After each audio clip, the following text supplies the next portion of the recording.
Hey guys, Brian Talley here with the Today with Talley podcast. Look, tonight we sit down with the mom and the two sisters of veteran Scott Hoffman. Scott Hoffman joined the Navy back in 1981 out of Southern California. In 1984, he got out of the Navy at 22 years old. He was just starting out his life. He would end up cutting his finger. And he would need stitches. That led him to his doctor, which was the VA. He ended up damaging a tendon, so they did surgery that day. And during this surgery, the anesthesiologist would make a significant error that would end up nearly costing Scott his life, but it did cost him everything else.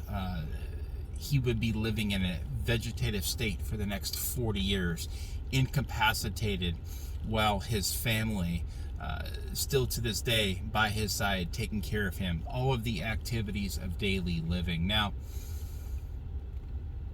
there was a federal tort claim that was filed for the loss and for the pain and suffering and for the negligence and malpractice that took place in 1984.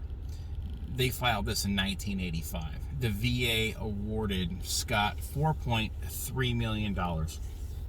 After the attorneys were paid and all of the experts were paid, he netted $3.1 million.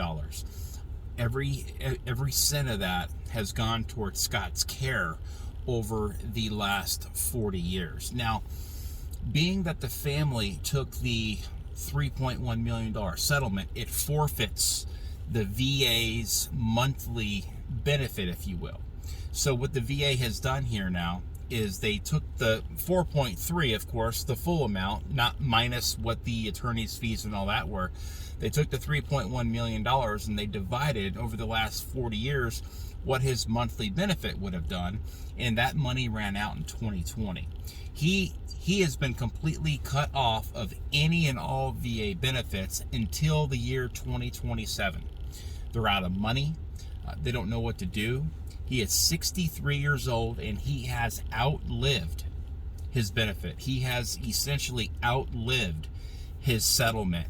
Tonight at 6 p.m. Central, we sit down with his mother and his two sisters that have dedicated the last 40 years of their life to take care of their brother, Scott Hoffman, who has lived a life of hell. And to be honest with you, the whole entire family has lived a life of hell. We're doing everything that we can to help support this family right now. They are in great need.